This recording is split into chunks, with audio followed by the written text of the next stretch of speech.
ట్రాన్స్ఫర్స్లో మీరు నీతిగా వ్యవహరిస్తే పాఠాలు చెప్పేటటువంటి ఉపాధ్యాయుల గోసపుచ్చుకోకుండా ఇవాళ సమాజ హితం కోసం తెలంగాణలో బడుగు బలహీన వర్గాల పిల్లలు చదువుకునేటువంటి పేద విద్యాలయాలు బాగుండాలి, పేద పిల్లలు చదువుకునే బళ్ళల్లో పంతులు మనస్ఫూర్తిగా పనిచేసి వాళ్ళకు పాఠాలు చెప్పాలి, 100% అక్కడ టీచర్స్ ఉండాలి అని అంటే మీరు ఇప్పటి నుంచే దాన్ని ఒక క్రమశిక్షణతోటి చిత్తశుద్ధితోటి విలువలతోటి కొద్దిగా శ్రద్ధతోటి చేయాలని చెప్పి రేవంత్ రెడ్డి గారికి మేము సూచిస్తున్నాం.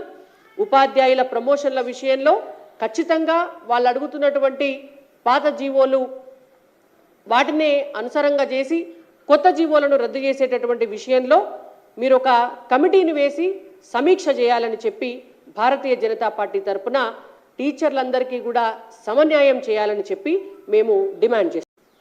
1975 జూన్ 25వ తారీఖు నాడు ఆ రోజు ఇందిరాగాంధీ గారు, అప్పుడున్నటువంటి ప్రధానమంత్రి ఇందిరాగాంధీ గారు భారతదేశ పౌరుల హక్కులను కాలరాసే విధంగా ఎమర్జెన్సీని విధిస్తే ఇవాళ తెలంగాణ రాష్ట్రంలో గతంలో ఉన్నటువంటి 10 సంవత్సరాల కాలంలో బీఆర్ఎస్ పార్టీ, ఇప్పుడున్నటువంటి 6 నెలల కాలంలో కాంగ్రెస్ పార్టీ ప్రజల హక్కులను, విద్యార్థుల హక్కులను, ఉపాధ్యాయుల హక్కులను, ప్రభుత్వ ఉద్యోగుల హక్కులను కూడా కాలరాసే విధంగా వ్యవహరిస్తోంది.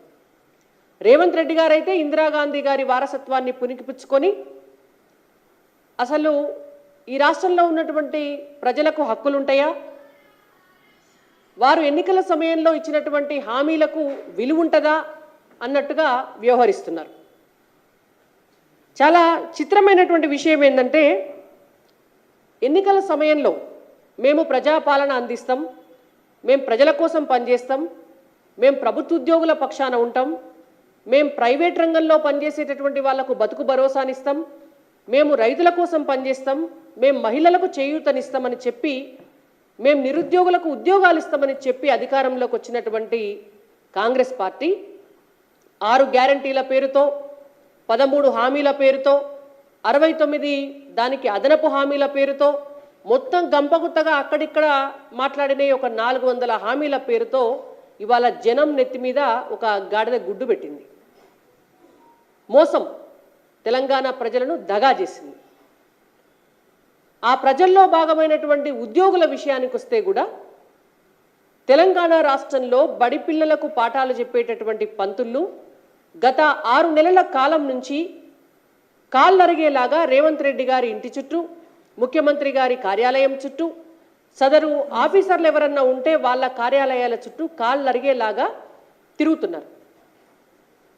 వాళ్లకు వారం రోజులు బడి ఉంటుంది, సెలవు ఒక ఆదివారం ఉంటుంది.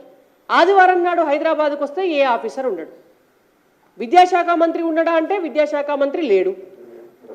విద్యాశాఖను తన దగ్గర పెట్టుకున్నటువంటి రేవంత్ రెడ్డి గారు కలవరు. మరి ప్రభుత్వ ఉపాధ్యాయులు వాళ్ళ గోస ఎవరికి చెప్పుకోవాలా?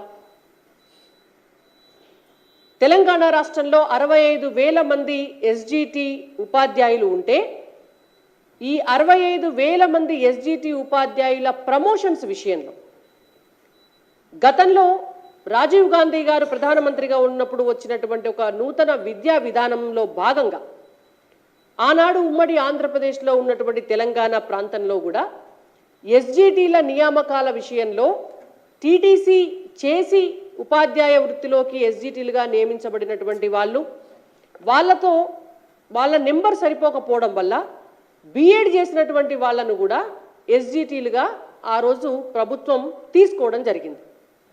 నియమించుకున్న నాడు బాగానే ఉంది, నియమించుకున్న నాడు ప్రభుత్వ ఉద్యోగులుగా టీచర్లుగా వాళ్ళను ఎక్కడికి వెళ్ళమంటే అక్కడ పోయి వాళ్ళు పనిచేసినారు. మరి ఆ తర్వాత కొన్నాళ్లకు బీఈడీ చేసినటువంటి వాళ్లకు ప్రమోషన్ల విషయంలో అన్యాయం చేస్తూ వస్తున్నారు. ఇవాళ రేవంత్ రెడ్డి గారికి గత 6 నెలల కాలంలో ఎస్జిటిలుగా నియమించబడినటువంటి అన్యాయానికి గురవుతున్నటువంటి వాళ్ళంతా కూడా ఇంటి చుట్టూ తిరుగుతూ మొరబెట్టుకుంటున్నారు. నియమించుకునే నాడు ఒక రూల్ ఉంటే ప్రమోషన్లు ఇచ్చేటందుకు మాత్రం ఇంకో రూల్ ఎట్లా ఉంటుంది అని.